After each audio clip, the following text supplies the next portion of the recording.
Say. Bismillahirrahmanirrahim. Why is the type of intellectualism that you described in the first sohbah today, why is that so dangerous and poisonous to real tasawwuf and spirituality? Can you explain that? Can you explain it more, please? Why? Why do I have to explain it?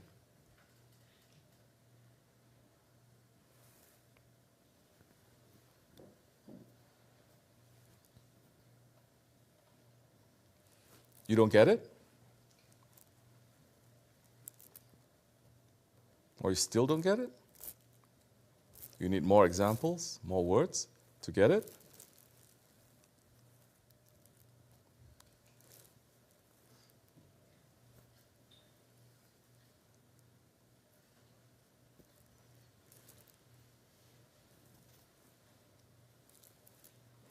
No, seriously, why do you need more explanation? You don't get it?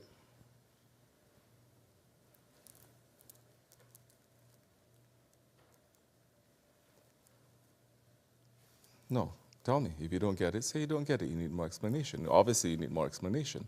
So I'm asking you, really, you need more explanation. So now tell me why you need more explanation.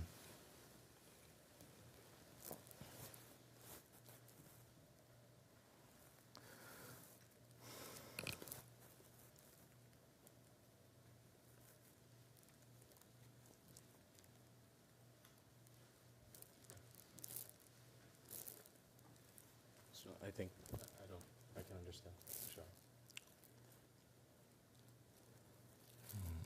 Sure. Then tell me what you understand.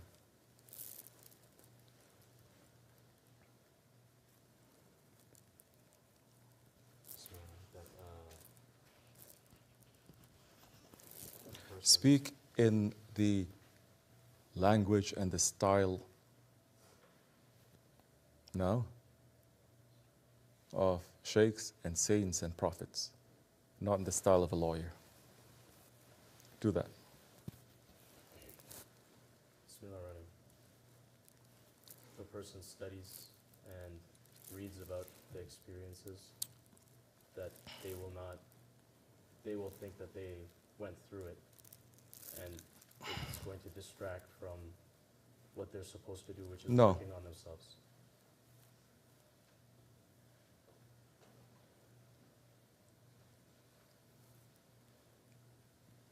You have to empty the cup. Do you need more explanation about this? And I'm not even saying whatever that the cup is filled with is fake or real or good, intellect of this, but our sheikhs say very, very simply, empty your cup. Yes or no?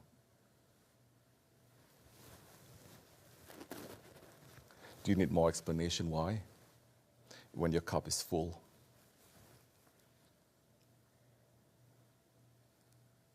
You cannot learn more.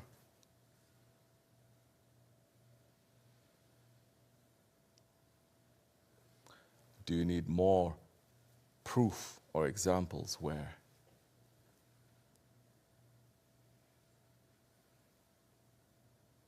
Hujjat al-Islam had to empty his cup and sit with the Ahli Tasawwuf, and that saved him, according to his own words? Do you need that? You know this. Haha.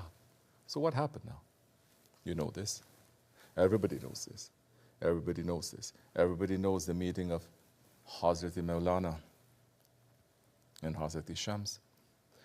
Everybody knows Aziz Muhammad Hudai, what he had to endure through the training of his Shaykh. What his Shaykh did to empty his cup, what Hazrat Shams did to empty Maulana's cup, to fill it with real knowledge. Is that knowledge that they filled up after they emptied it from intellectualism, because they were scholars? Did those saints, their sheikhs, fill it up with scholastic knowledge?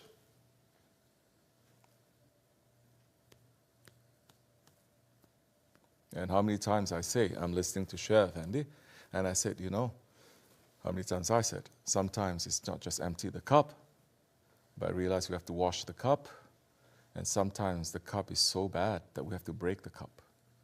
They will give us a new cup. It's not just nice, smart words maybe. Maybe you don't think it's so smart, but like you have to just throw everything out. I remember a long time ago, we were somewhere and there were a lot of visitors. Sheikh Effendi was there, Sheikh Maulana was there. A lot of dignitaries came and people came and other sheikhs, other people with knowledge. And Sheikh Maulana had a private session during the dinner and Sheikh Effendi was there with a few people. And Sheikh Maulana opened up certain things. And the next morning, Sheikh Maulana said, where is that one? That one that he's mentioning is the one who was also attending there. They couldn't find him. They found him crying by the maqam, crying his heart out. Because of what Sheikh Maulana said the night before, opening up certain secrets. And then later on he says, Sheikh Maulana, he took our brains out. He says he smashed it, turned it to everything. All our knowledge becomes like trash, like nothing. He made all our knowledge, all our understanding, all our spirituality, all our maqams, you understand? To be like nothing, to be, I don't want to say French words, you know? And he turned it to that and then he flushed it out. Now we have nothing. And they put something there and it's so amazing. So what is key now? What is key now for us? It's to empty the cup. Now, if we're stubborn and we don't want to do it, for whatever reason, find out what the stubbornness is coming from, why it's there, is it there, how to get rid of it. That is our work. That is not their work. It's not their work. Their work is show us. They squeeze us here and there, but finally, you can bring a horse to water, but you can't make it to drink. The horse has to drink.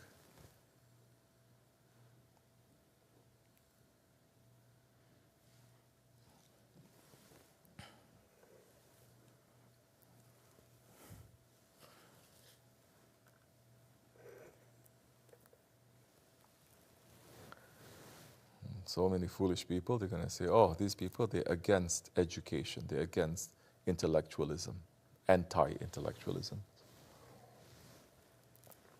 If you want to twist it, up to you. That's not what we're saying. So now do you want me to say more on this or no? So if you cannot empty it, then you need to see why. What's stopping me from emptying?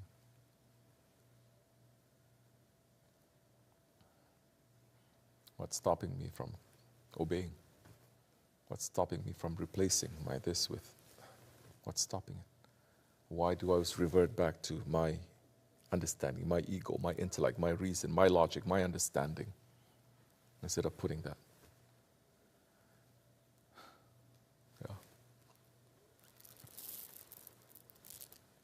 And the process of getting rid of that, let's say intellect, that process itself is anti-intellectual. It's not through sitting down and you reason and you're in a classroom or in a cell somewhere or in a place of seclusion that you get rid of that. Aziz Mahmud Huday had to carry liver and go down, and he had to come to the point where he was declared deranged and cursed by his whole family for following a sheikh who teaches him this. This is tasawwuf, to demean yourself. Isn't tasawwuf about high knowledge also? Like this, madrasa.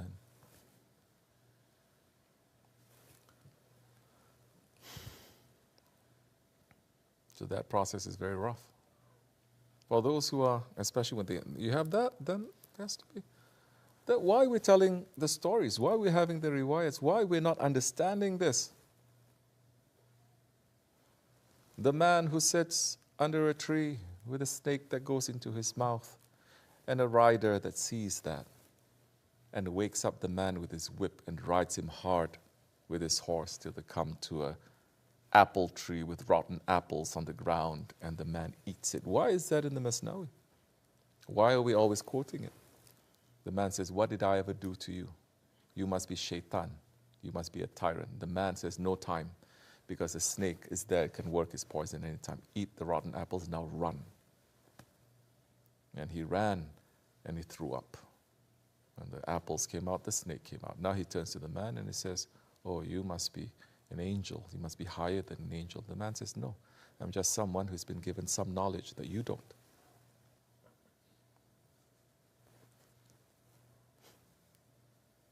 So many in the hands of the Shaykh, they're going to say, why are you doing this?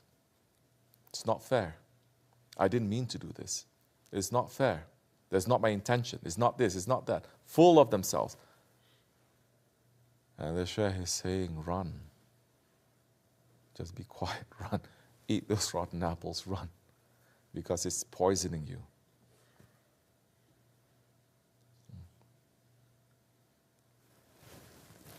So, this is a little bit clear. In this way, anyway. In other ways, maybe you sit and you spin metaphysics. Or something else. Or you enter into that world, something else. In this way. I'll talk to you, I'll say to you what Shaykh is teaching me. Inshallah. Assalamu alaikum.